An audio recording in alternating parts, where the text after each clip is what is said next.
Marwadi university మంచి భవిష్యత్తు కోసం తెలుగు విద్యార్థులు ఇష్టపడే యూనివర్సిటీ. కాల్ 9059052378 9059052379. నమస్కారం, వెల్కమ్ టు ఐ డ్రీమ్. ధర్మ మార్గం విత్ విజిత కార్యక్రమానికి స్వాగతం. ప్రస్తుతం మనతో పాటు ఉన్నారు, వారు వయసులో చిన్నవారైనా సరే జ్ఞానంలో ఎంతో పెద్దవారనే చెప్పాలి. వారే ప్రవీణ్ కుమార్ శర్మ గారు. ఇప్పుడు వారితో మాట్లాడి మరిన్ని మంచి మంచి విషయాలు తెలుసుకునే ప్రయత్నం చేద్దాం. నమస్కారం అండి. బాగున్నాను, మీరు ఎలా ఉన్నారు? చాలా కాలం అయింది. మర్చిపోయారు మీరు మా ఛానల్కి రావటం, ఛానల్కి వచ్చే దారిని మర్చిపోయారు అనుకుంటా. ఓకే, మొత్తానికి వచ్చేసారు, సంతోషం. అయితే అందరము మనిషి జన్మ తీసుకున్నాము. మామూలుగా మనిషి జన్మ తీసుకున్నాము, భగవంతుడు ఆ జీవిని భూమిపైకి పంపించాడు అంటే ఏదో ఒక కారణం చేతనే పంపిస్తాడని చెప్పి పెద్దవాళ్ళు అంటూ ఉంటారు. అది వాస్తవమేనా? ఒకవేళ వాస్తవం అయితే ఆ కారణం ఏంటి అనేది ఎవరికి వాళ్ళం అసలు గుర్తే చేసుకోము. బంధాలు, బంధుత్వాలు, మన నిత్య జీవితము, మన కోరికలు వీటిలోనే కొట్టుమిట్టాడుతూ ఉంటాము. నిజంగా ఎలా తెలుస్తుంది ఆ కారణం ఏంటి అనేది? సాధారణంగా మనిషికి కర్మ అనేది ఉంటుందమ్మా, ప్రారబ్ధం అని. అంటే ఇప్పుడు బ్రతుకుతున్న దాన్ని ప్రారబ్ధం అంటారు, అంతకు ముందున్న దాన్ని సంచితం. ఇది ముందు మాట్లాడేవి గుర్తొస్తుందో లేదో అని చెప్పి సంచితం అంటారు, వచ్చేదాన్ని ఆగామి అంటారు. ఈ సంచితంలో నుంచి తీసుకుంటే ఇప్పుడు మనం ప్రారబ్ధంలో ఉన్నాం. ఇందులో సాధారణంగా గుర్తుకు రాదమ్మా సాధారణ మనుషులకు. అందుకే అందరూ డబ్బులని దీని వెనకే పరిగెడుతున్నారు, మెటీరియల్ లైఫ్లోనే పరిగెడుతున్నారు. కానీ ఒక్కసారి ఆగి వెనక్కి పరిశీలన చేసిన వాళ్ళకు తెలుస్తుంది మన లైఫ్ గోల్ ఏంటి అనేటువంటి అంశం. పరిశీలన చేసిన వాళ్ళకి లైఫ్ గోల్ అనేది లిబరేషన్ అనే విషయంలోనే తెలుస్తుంది. విడుదల, ఈ బంధాలు, బంధుత్వాలు, విముక్తి పొందటం. విముక్తి అంటే ముక్తి పొందటం, మోక్షం పొందటం. పునరపి జననం పునరపి మరణం పునరపి జననీ జఠరే శయనం ఇహ సంసారే బహుదుస్సారే కృపయాపారే పాహి మురారే. మీ ఇష్ట దైవమైన శివుణ్ణి కూడా ప్రార్థించినా సరిపోతుందమ్మా. గుర్తుందా? నీకు శివుడి ఇష్ట దైవం అని. ఇందులో ఈ శ్లోకంలో మురారిని ప్రార్థిస్తే ఈ సంసారం అనే దాంట్లో నుంచి బయటపడతారనే అంశం చెప్తారు. ఒక్కసారి వెనక్కి ఆగి పరిశీలన చేసుకోవాలి. మన జీవితం ఏంటి? మన జీవిత లక్ష్యం డబ్బులు మాత్రమేనా, లేదా ఇక్కడే స్టెక్ అయిపోవాలా? డబ్బులు అనుకుంటే పుట్టుకతోనే ధనవంతులు ఇంట్లో పుట్టచ్చు కదా. సో ఎందుకు ఇలా వస్తున్నాం అనే వెనక్కి ఆగి పరిశీలన చేస్తున్నప్పుడు మనకు ఇందులో క్లారిటీ వస్తుందమ్మా. క్లారిటీ వచ్చిన వాళ్ళు కొంతమంది సన్యాసం తీసుకుంటారు, కొంతమంది ఈ ఆధ్యాత్మిక విచారణలో వెళ్తారు, కొంతమంది ట్రావెలింగ్ చేస్తారు. నన్ను అడిగితే ట్రావెలింగ్ బెటర్ అంటాను. ఎందుకని? తెలుస్తుంది అన్ని తెలుసుకునే. ఇప్పుడు అలోన్ ట్రావెలింగ్ చాలా ఇంపార్టెంట్ అమ్మా. ఒక్కరే ఒంటరిగా ప్రయాణం చేయటం చాలా అవసరం అంటాను. ఇప్పుడు చాలా మంది అలా చేస్తున్నారు కదా. అంటే అవి బీచ్లని ఇటువంటి వాటి కాకుండా క్షేత్ర పర్యటనలు చేయాలి. అక్కడ బ్రహ్మచర్యం పాటిస్తూ సాధనా మార్గం అంటే ఏంటి, అక్కడున్న వ్యక్తుల పరిస్థితులు ఏంటి, అది రాష్ట్రానికి ఒక రకమైన పరిస్థితులు ఉంటాయి. అవన్నీ పరిశీలన చేశాక మనం ఒక క్లారిటీకి రావాలి. అప్పుడు మనం బంధాలు ఉంచుకోవాలా, తెంచుకోవాలా, ఉంచుకుంటే ఎంతవరకు ఉంచుకోవాలి, తెంచుకుంటే ఎలా తెంచుకోవాలి, ఈ క్లారిటీ వస్తుంది. దీనికి ట్రావెలింగ్ అనేది చాలా ఇంపార్టెంట్. నేను దానిలో 2019 నుంచి అష్టాదశ శక్తి పీఠాలు, 12 జ్యోతిర్లింగాలు, విదేశాలతో సహా ట్రావెలింగ్ చేశారా? 30 క్షేత్రాలు అయిపోయాయమ్మా.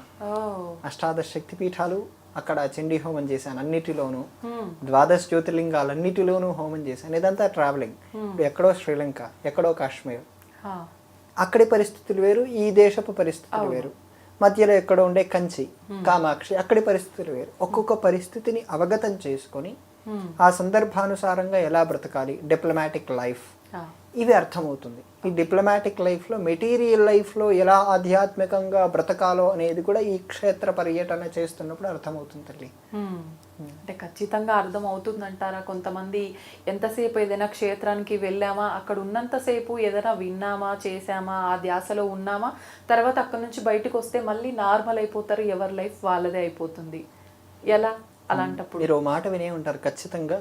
శ్రీకాళహస్తి వెళ్ళిన వారు మరో క్షేత్రానికి వెళ్ళకూడదు అనే మాట మీరు ఖచ్చితంగా వినే ఉంటారు. అవును, ఎందుకని అంటారు? ఇదేనమ్మా కారణం. ఏది? ఈ కారణమే, ఆ అనుభూతి ఓ వేరే క్షేత్రానికి వెళ్తే ఆ క్షేత్రానికి వెళ్ళినటువంటి అనుభూతి మర్చిపోతారు కాబట్టి డైరెక్ట్గా ఇంటికి వెళ్ళండి అనేటువంటి ఉద్దేశమే చెప్పారు. ఓకే. మీరు ఓ సినిమా చూసారనుకోండి, ఆ సినిమా అనుభూతి ఆ రోజు మొత్తం ఉంటుందా లేదా? ఉంటుంది. ఈ క్షేత్రంలో ఉండేటువంటి ప్రాముఖ్యత అంత గొప్ప తల్లి. అక్కడ వాయులింగం అని ఉంటుంది, ఎవరు ముట్టుకోరు దాన్ని, ఆ అర్చకులు కూడా ఎవరు ముట్టుకోరు. అక్కడ అమ్మవారు అంటే అది వాయులింగం కాబట్టి అలాగే ముట్టుకొని అభిషేకాలు చేయటం ఏమి ఉండవు, అలంకారాలు కూడా చాలా సింపుల్గా ఉంటుంది. అక్కడ మనకు మామూలుగా అంతటా జరిగే శివాలయాల్లో పూజలు ఎలానో అలా ఉండవా? అక్కడ పూజ విధానం ఉంటుంది, ఓకే. కానీ ముట్టుకోవటం, ఇప్పుడు మామూలుగా అభిషేకం చేస్తున్నాం ముట్టుకోవాలి, ఇక్కడ అభిషేకం ఉండదు, ముట్టుకోవటం ఉండదు, ఇలా ఏం ఉండదు, వాయులింగం తల్లి అదంతా. Okay okay. అలాగా అక్కడ అమ్మవారి పేరు జ్ఞాన ప్రసూనాంబ. ఆహా. ఈ స్థాయి ఉన్నప్పుడు అక్కడ జ్ఞానమైన అనుభూతులు ఎక్కువగా వస్తాయి. శ్రీకాళహస్తి క్షేత్రం, ఆ క్షేత్రంలో అనుభూతులు మళ్ళీ మరో క్షేత్రానికి వెళ్తే పోగొట్టుకుంటారన్న ఉద్దేశంలో ఒక నానుడి పుట్టింది. సో మనం దీన్ని తీసుకొని ఒక క్షేత్రానికి వెళ్ళినప్పుడు ఆ అనుభూతిని పొందాలి, ఆ అనుభవం చెందాలి. అవన్నీ చెందినప్పుడు ఆటోమేటిక్గా మనం పొందగలం. కానీ ఇప్పుడున్న ఈ మెటీరియల్ లైఫ్లో వాళ్ళు దాని గురించి ఆలోచిస్తే ఇక్కడికి వస్తున్నారు కాబట్టి వాళ్ళకు పొందటం లేదు తల్లి. మీరు ఇంటర్వ్యూల గురించి ఆలోచించి క్షేత్రాలకు వెళ్తే ఇంటర్వ్యూలే గుర్తొస్తాయి కానీ క్షేత్రం గుర్తు. వాస్తవం. ఈ మధ్య నేను ఒక క్షేత్రానికి వెళ్తే కూడా అక్కడ నేను తిరుగుతున్నంతసేపు ఆ అనుభూతులతో పాటు నేను వెళ్ళిన తర్వాత ఏ గెస్ట్తో ఏ టాపిక్ చేయాలి, దీనికి సంబంధించింది ఈ ఫోకస్ ఎక్కువ పెట్టాను నేను నిజంగా.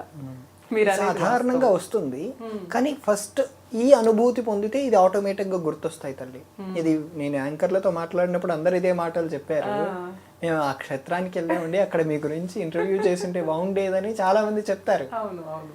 కానీ ఈ అనుభూతి ముందు, ఆ భగవద్ అనుభూతి, ఆ క్షేత్రంలో ఉండే ఆ మూర్తిని పరిశీలించాక మనకు వచ్చే అనుభూతిని పొందాక తర్వాత చేస్తే బాగుంటుంది. మీ ఆలోచన అవసరమే ప్రొఫెషన్ పరంగా, ఇన్నర్ ప్రొఫెషన్కి ఇది అవసరం. ఇది అవసరం.